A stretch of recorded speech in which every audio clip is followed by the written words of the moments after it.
चलिए आइए, तो हम बात कर रहे हैं देखिए जर्नल की, काफी टॉपिक्स हल्के हल्के यहाँ पर कवर होते जा रहे हैं।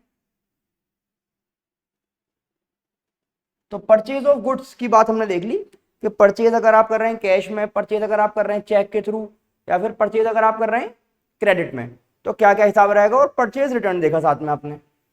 अब यहीं पर आगे बात चल रही है जर्नल की सेल ऑफ गुड्स से रिलेटेड, सेल ऑफ गुड्स। और ये बात हम क्लियर कर ही चुके हैं कि स्टॉक में और एसेट्स में फर्क है। सेल ऑफ एसेट्स नहीं कह रहे, बल्कि सेल ऑफ गुड्स क्या चीजें थी, वो चीजें जो आप रीसेल के पर्पज से लेके आए थे। बिल्कुल सही है। तो बात शुरू हो रही है, देखो सेल ऑफ गुड्स में सबसे पहला पॉइंट लिखिए, sold goods for cash, sold goods for cash ₹15,000, 15,000। Sold goods for cash कितना, 15,000। या तो क्वेश्चन में ये लिखा होगा, इसी के अलावा क्वेश्चन में कभी कभी लिख के देता है कैश सेल्स, लिख लीजिए और लगा के। या तो क्वेश्चन ये होगा, या क्या होगा, कैश सेल्स। अब कैश सेल का मतलब ये नहीं कि आप बैठे हुए जो है पैसे बेच रहे हैं। कैश सेल का मतलब क्या है, बेचा है पैसों के बदले में। कभी ऐसा लिख देगा cash sales for the month, तो घूम फिर के सबका एक ही मतलब है। तो कैश सेल्स जब आपसे कहा गया तो आपके पास क्या आया, पैसे आ गए। और debit what comes in, cash account debit. अब सेल जब आप कर रहे हैं तो सेल क्या है, इससे इनकम हो रही है। तो नॉमिनल नेचर में देखते हैं, आप कहते हैं डेबिट ऑल एक्सपेंसेस और क्रेडिट ऑल इनकम। तो सेल्स यहां पे आ जाएगा, टू सेल्स अकाउंट, जो अमाउंट है वो यहां पे लिख दिया जाएगा। ठीक है ना। तो सेल ऑफ गुड्स में पहले आपने देखा कि अगर कैश के बदले में आपने सेल किया है तो कैसे लिखें। अब आप नेक्स्ट देख रहे हैं, लिखिए सोल्ड गुड्स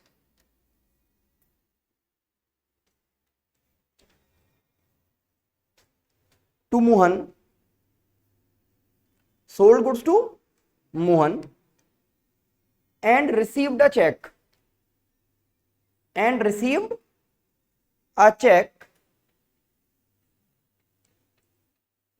of 5,000। तो ये दूसरा एक यहां पे केस मिलता है आपको कि गुड्स बेच रहे हैं और कैश की जगह चेक आ रहा है। जब चेक आ रहा है तो वो पैसा कहां जाएगा आपके पास, बैंक में। तो आपको यहां पे कहना पड़ेगा भाई बैंक अकाउंट डेबिट। तो बैंक अकाउंट डेबिट, और सेल तो हो रही है ना, तो टू सेल्स अकाउंट, अमाउंट जो भी है वो यहां पे आ जाएगा। देखो परचेज के बारे में हमने देखा था, परचेज चाहे क्रेडिट में हो या कैश में हो या बैंक के थ्रू कैसे भी हो, तो परचेज तो डेबिट होना ही होना है। सेम कहानी यहाँ पे चलेगी सेल के लिए, तो सेल तो क्रेडिट में आनी है। फिर आपने देखा, देखो थर्ड पॉइंट कहा गया sold goods to Rahim, sold goods to Rahim. Amount में लिख लीजिए यहां पे 10,000। अब देखो आगे ना फॉर कैश लिखा, ना ये कहा कि चेक मिला। इसका क्या मतलब समझा जाएगा कि क्रेडिट में सेल किया है ना। जब क्रेडिट में सेल किया है तो सामान किसने लिया, सामान किसने लिया, राहिम ने। तो राहिम उसे रिसीव कर रहा है सामान को, आप कहते हैं डेबिट द रिसीवर। तो सामान किसने रिसीव करा आपसे, जब आपने उधार में बेचा तो उसका नाम याद रखेंगे आप, राहिम डेबिट। और सेल तो हो गई ना, उधार में हुई है लेकिन, तो कितना आ गया 10,000।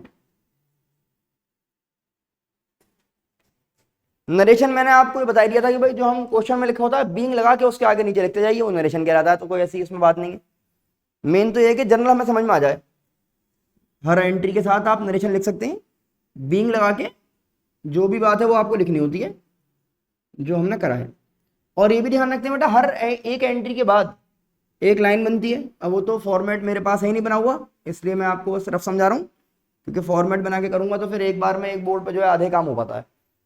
तो ये हमने समझ लिया सेल्स किस किस टाइप से। भाई कभी कभी ऐसा भी हो सकता है कि आपने सामान बेचा और कुछ पैसा कैश में लिया और कुछ उधार रह गया, हो सकता है। तो आप लिखिए sold goods to Ibrahim, sold goods to Ibrahim of 20,000। अब देखो कह रहे हैं रिसीव्ड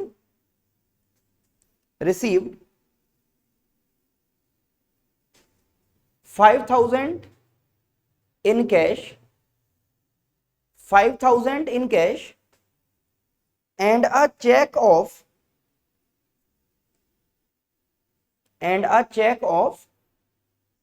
10,000।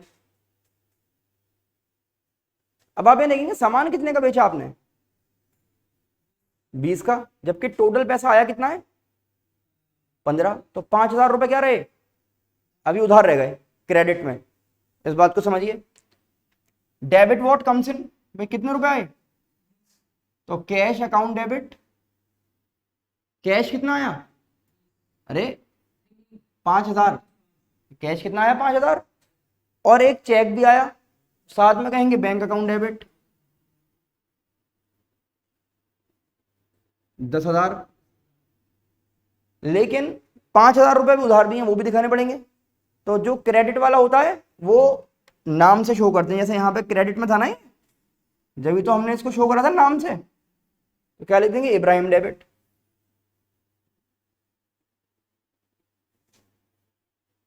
इसका मतलब हो गया 5,000 रुपए बाद में लेने। और टू सेल्स, सेल तो हो ही गया, टोटल कितने रुपए की सेल हुई है 20,000 की, टोटल सेल कितनी हो गई 20,000 की। लिखिए इसको, देखिए फिर आगे चल रहे हैं। एक पॉइंट और देखो इसी में कर ले रहे हैं। जैसे परचेज रिटर्न सुना था आपने कि आप खरीद के लाए थे और वापस कर दिया, इसी तरह आपने बेचा और जो कस्टमर है वो आपको वापस कर गए, तो ये जो है गुड्स बिजनेस में वापस आ गए आपके, तो सेल्स रिटर्न कहलाता है। क्या कहलाएगा, अब देखो बहुत आसान है इसको समझना, कि जब सेल आप देख रहे हैं तो सेल करने में क्या हो रहा है, सेल अकाउंट क्रेडिट हो रहा है हर जगह, है ना, क्योंकि आप बेच रहे थे। अब ये उसका उल्टा काम हो रहा है, बेचा हुआ सामान वापस आ गया आपके पास, तो बेचा हुआ सामान जब आपके पास वापस आएगा तो आप क्या कर देंगे, डेबिट करेंगे या क्रेडिट, ये सोच के बताओ। सेल तो जब कर रहे थे तो क्रेडिट हो रहा था, लेकिन अब हमें क्या करना चाहिए, उसका उल्टा काम हो रहा है ना इस बार। तो समझने का तरीका बहुत आसान सा है कि जब बेच रहे थे तो क्रेडिट में लिखा था, अब वो बेचा हुआ वापस आ गया तो अब उसको डेबिट में लिख ले रहे हैं, और नाम लिखा जाएगा sales return account debit. To में देखेंगे सामान किसने दिया आपको, नाम लिखवाया मैंने किसी का, क्या लिखा हमने, अच्छा कुछ लिखा ही नहीं, तो लिखिए क्वेश्चन लिखिए, goods return by Ibrahim, goods return by Ibrahim 500। तो किसने सामान दिया आपको लाके, इब्राहिम ने, तो हम कहते हैं क्रेडिट द गिवर, तो किसने दिया है, इब्राहिम ने। 500 रुपए का सामान जो है वो वापस आ गया। अब इसको लिख लीजिए, फिर नया टॉपिक शुरू कर रहे हैं।